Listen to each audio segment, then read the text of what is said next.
మీకుండే ఎటువంటి గ్రహ బాధలైనా గృహ బాధలైనా శాశ్వత పరిష్కారం కోసం సంప్రదించండి శ్రీనివాస జ్యోతిషాలయ.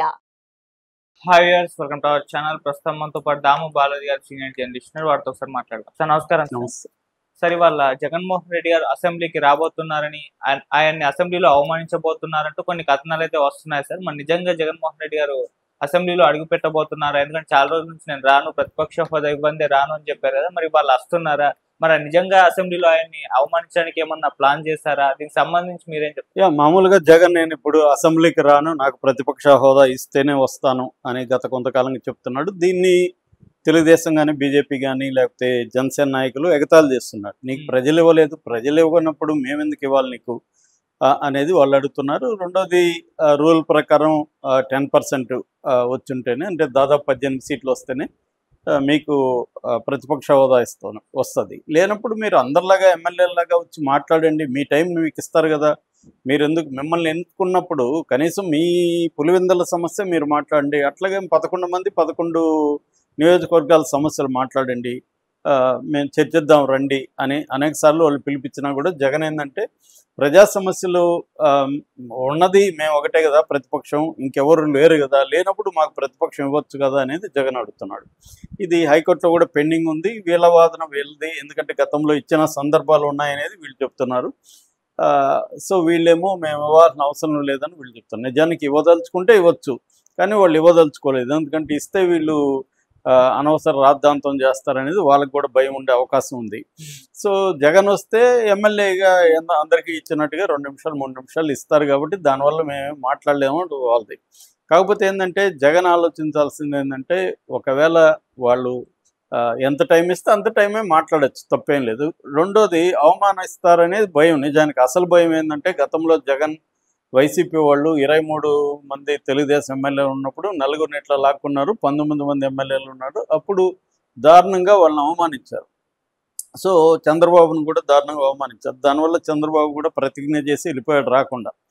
సో ఇప్పుడు కూడా జగన్ కూడా వెళ్ళి ఈ 11 మంది వెళ్ళి 11 మంది వాళ్ళ నియోజకవర్గ సమస్యలు కావచ్చు, రాష్ట్ర సమస్యలు కావచ్చు మాట్లాడి, ఒకవేళ అవమానాలు జరిగితే అవమానాల్ని ప్రజల ముందు ఉంచి అప్పుడు చూడు మేము మాట్లాడుతుంటే, ప్రజల సమస్యలు మాట్లాడుతుంటే మమ్మల్ని వ్యక్తిగతంగా అవమానిస్తున్నారు, ప్రజల సమస్యల మీద చర్చించట్లేదు అనేది జనంలోకి తీసుకెళ్తే అప్పుడు కనీసం జగన్ మీద ఒక సింపతి కూడా మొదలవుతుంది. చూడు మన సమస్యలనే కదా అక్కడ మాట్లాడినాడు అనేది వస్తుంది. అది రాకుండా ఎంతసేపు ప్రతిపక్షం ఇస్తే నేను వస్తా లేకపోతే రాను అన్నది జనాలకు కూడా రుచించట్లేదు. ఎందుకంటే మీ 11 మంది కన్నా గెలిచారంటే అర్థం ఏంటి? వీళ్ళ సమస్యల్ని చర్చించాలి.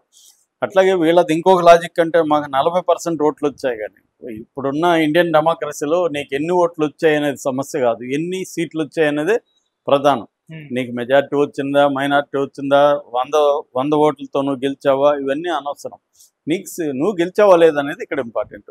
సో అలాంటప్పుడు వీళ్ళకి ఎన్ని ఓట్లు వచ్చాయనేది సెకండరీ, ప్రైమరీ వచ్చి నువ్వు ఎన్ని సీట్లు అనేది. కాబట్టి జగన్ ఖచ్చితంగా పోవాలి. అయితే నిన్న మనసు మార్చుకున్నట్టుగా కనబడుతుంది జగన్. అదేంటంటే, నిన్న ఆయన ఇటు శాసన మండలి అండ్ శాసనసభ ఎమ్మెల్యే ఎమ్మెల్సీ సభ్యులతో ఆయన కూర్చున్నాడు. అక్కడైతే ఎమ్మెల్సీకి అయితే వాళ్ళకి సరైన ఇది ఉన్నారు కాబట్టి, ప్రతిపక్ష హోదా ఉంది కాబట్టి అక్కడికి వెళ్తున్నారు. అక్కడ సమస్యల మీద నిన్న కూడా యూరియా వీటి మీద షార్టేజెస్ మీద మాట్లాడారు. సో జగన్ ఏంటంటే ఇప్పుడు ఒక మనసు మార్చుకొని, మాకు ప్రతిపక్ష హోదా ఇవ్వకపోయినా నేను వస్తాను, మాకు ప్రజల సమస్యలు చర్చించడానికి టైం ఇవ్వండి, అంతేగాని నువ్వు పులివెందుల ఎమ్మెల్యే కాబట్టి అందరికి ఇచ్చినట్టు నీకు 2 నిమిషాలు ఇస్తాను అనకుండా కొంత ప్రజల సమస్యలు చర్చించడానికి టైం ఇస్తే నేను వస్తానని చెప్తున్నాడు. ఇప్పుడు దీనికి ధీటుగా స్పీకరు లేకపోతే డిప్యూటీ స్పీకర్ కానీ తెలుగుదేశం కానీ స్పందిస్తుందా, మేము టైం ఇస్తాం రమ్మని చెప్తుందా అనేది చూడాలి. ఆల్రెడీ స్పీకర్ కానీ డిప్యూటీ స్పీకర్ కానీ ఎప్పటి నుంచో చెప్తున్నారు, మేము మీకు టైం ఇస్తాం రండి అని. సో ఇప్పుడు వాళ్ళు పిలిచే అవకాశం ఉంది. పిలిచినప్పుడు ఇప్పుడు ఏంటంటే, వాళ్ళ కోర్టులో బాలేయాలని జగన్ ట్రై చేస్తున్నాడు. జగన్ ఏమంటున్నాడు, మీరు ఇస్తే నేను వస్తాను అంటున్నాడు. వాళ్ళు మేము ఇస్తాం రమ్మని ఖచ్చితంగా అంటారు కదా రేపొద్దున. లేకపోతే వాళ్ళు చూడు నేను అడిగితే కూడా ప్రజల సమస్యల మీద టైం ఏమన్నా అన్నారు, అందుకే నేను వెళ్ళలేదని మళ్ళీ జగన్ చెప్పుకోవడానికి అవకాశం ఉంటుంది. కాబట్టి ఖచ్చితంగా వీళ్ళు ఇచ్చే అవకాశం ఉంది. ఇచ్చినప్పుడు మరి అవమానిస్తారంటే ఖచ్చితంగా అవమానిస్తారు. వాళ్ళు వెయిట్ చేస్తున్నారు. ఇప్పుడు ఈయన్ని రోజు బండబూతులు తిట్టిన అయ్యన్న పాత్రుడు స్పీకరు, అంతకంటే ఎవ్రీ డే కనీసం 3-4 గంటలు బండబూతులు తిట్టిన రఘురామకృష్ణరాజు డిప్యూటీ స్పీకరు వాళ్ళిద్దరు ఎందుకు గమ్మునుంటారు?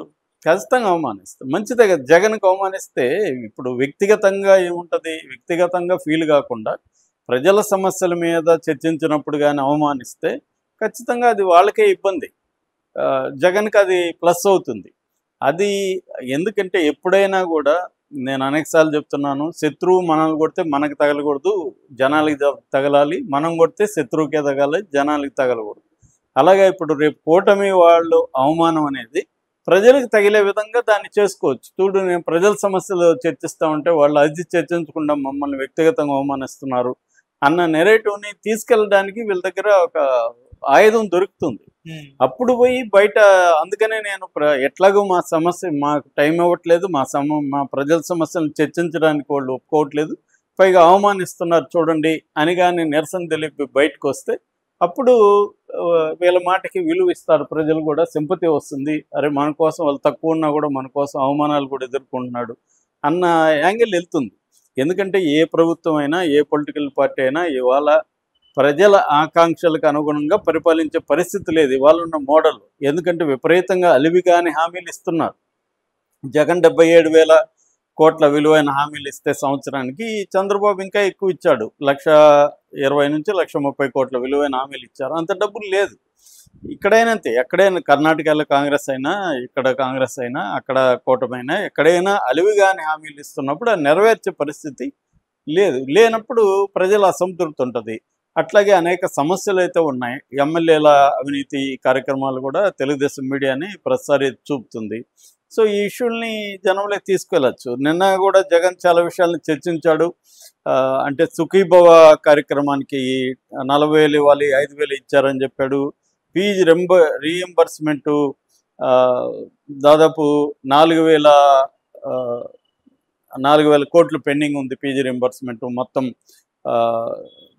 7 త్రైమాసికాలకు సంబంధించి పెండింగ్ ఉంది. మొత్తం 4,900 కోట్లు మాత్రం ఇచ్చారు.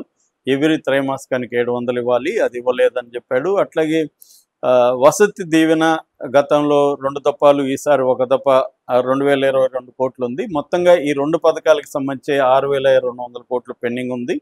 అట్లాగే 18 ఏళ్ళు నిండిన ప్రతి మహిళలకు 1,500 ఇస్తా ఉన్నారు, లేదు. నిరుద్యోగులకు 3,000 ఇస్తా ఉన్నారు, లేదు.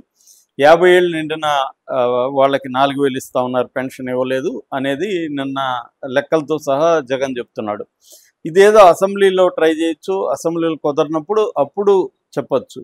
అలాగే నిన్న ప్రభుత్వం నిలదీయమని కూడా జగన్ వీళ్ళకందరికీ చెప్తున్నాడు. సూపర్ 6 కావచ్చు, రీవెరిఫికేషన్ పేరుతో దివ్యాంగుల పెన్షన్ కావచ్చు, పెన్షన్ కోతలు కావచ్చు, ఫీజు రీఎంబర్స్మెంట్ కావచ్చు, యూరియా కావచ్చు, పంటల గిట్టుబాటు ధరలు కావచ్చు, రైతుల ఆత్మహత్యలు, కొత్త మెడికల్ కాలేజీలు 17 మెడికల్ కాలేజీలు నేను కట్టడానికి ప్రయత్నించి 5 కట్టాను, మిగతా ఇంకొకటి రన్నింగ్లోకి వస్తుంది త్వరలోనే, కానీ చంద్రబాబు 10 ఇచ్చేస్తున్నాడు అనేది కూడా జనంలో బాగా వెళ్ళింది నిజానికి. దాని మీద కూడా చర్చించాలనేది ఇట్లా ఒక 50 ఇష్యూలు తీసుకున్నారు.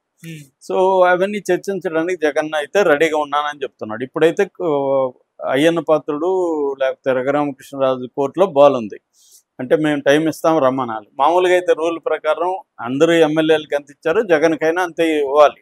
ఎందుకంటే ఇంత ఎమ్మెల్యే మాత్రం ప్రతిపక్షం కాదు. అన్ని పొలిటికల్ పార్టీ ఇప్పుడు బీజేపీకి ఎంత టైం ఇస్తారో అంత టైమే ఇస్తారు, దీనికి కూడా జనసేనకి ఎంత ఇస్తారో అంతే ఇస్తారు. అంతేగాని నాకు ఎక్స్ట్రా టైము ఇవ్వండి, నేను ప్రజల సమస్య చర్చిస్తాను కండిషన్ పెట్టడం కూడా జగన్ తప్పు. కాకపోతే జనంలోకి వెళ్ళడానికి జగన్ మీద విమర్శలు వస్తున్నాయి కాబట్టి, ప్రతిపక్షం లేకపోయినా నువ్వు వెళ్ళు అనేది ప్రజల నుంచి కూడా వస్తుంది కాబట్టి జగన్ ఇప్పుడు యూటర్న్ తీసుకొని నేను వస్తాను, నాకు టైం ఏంటి అని మళ్ళీ ఇండైరెక్ట్గా అదే అడుగుతున్నాడు. టైం ఎలా ఇస్తారు? కాబట్టి ఉన్న టైంలోనే మాట్లాడాల్సిన పరిస్థితి ఉంది జగన్. వాళ్ళు కూడా టైం ఇస్తాం రండి అని చెప్పే అవకాశం ఉంది. ఆల్రెడీ చెప్తున్నారు టైం ఇస్తాం మీరు మాట్లాడడానికి. ఇప్పుడు కూడా వాళ్ళు చెప్తారు తప్ప ఇంత నిర్దిష్ట టైం ఇస్తామని చెప్పేదానికి లేదు వాళ్ళ దగ్గర. అంటే నీకు ప్రతిపక్షానికి ఇచ్చిన టైం ఇస్తామంటే దాని బదులు ప్రతిపక్షమే ఇవ్వచ్చు కదా, హోదా ఇవ్వచ్చు. కాబట్టి అది ఇవ్వరు. టైం ఇస్తాం రండి అని అడుగుతారు. అప్పుడు జగన్ ఏం చేస్తాడని చూడాలి. జగన్కి అయితే వేరే మార్గంలో వెళ్లాల్సిందే. మామూలుగా ఏంటంటే కన్సిక్వెంట్గా 60 రోజులు వెళ్ళకపోతే వాళ్ళని డిస్క్వాలిఫై చేయొచ్చు. కాకపోతే ఏంటంటే 150 రోజులు కంటే ఎక్కువ జరగదు ఇయర్లో. సో కాబట్టి 60 రోజులు అనేది మధ్యలో ఒక రోజు పోయిన అటెండెన్స్ పడిపోతుంది. అలాగే తప్పించుకోవచ్చు. రెండోది 11 మందిని సస్పెండ్ చేసి మళ్ళీ ఉప ఎన్నికలకు వెళ్తారా, అంత ధైర్యం కూటమి చేస్తుందంటే కూడా అది కూడా డౌటే. సో వీళ్ళకి 11 ఉంటే ఏంటి, పోతే ఏంటి అని వీళ్ళు ధైర్యం ఉంటుంది, కానీ వాళ్ళకి అట్లా కాదు కదా. ఎందుకంటే నెగిటివిటీ వచ్చేస్తుంది, ప్రభుత్వం మీద వ్యతిరేకత ఉందనేది. కాబట్టి ఆ ధైర్యం చేయరనేది వీళ్ళకి కూడా ధైర్యం. ఏదేమైనా జగన్ అయితే పోవాలి ఖచ్చితంగా. ఎందుకంటే ఇది 10 రోజులు జరగబోతుంది, రోజు మార్నింగ్ 10 to ఈవినింగ్ 5 వరకు. సో 10 రోజులు అంటే మంత్ 30th వరకు, మధ్యలో 3 రోజులు లీవులు ఉన్నాయి, 30th వరకు జరుగుతుంది. కాబట్టి ఖచ్చితంగా. రెండోది అనేక సమస్యలు ఆయనే లిస్ట్ వేశాడు, 50 సమస్యలు. అందులో కనీసం కొన్ని చర్చించవచ్చు, వాళ్ళు అవమానిస్తే బయటకు వచ్చి మిగతావి మాట్లాడే అవకాశం ఉంది. జగన్ కూడా మైలేజ్ వస్తుంది, ఖచ్చితంగా వెళ్ళాలి.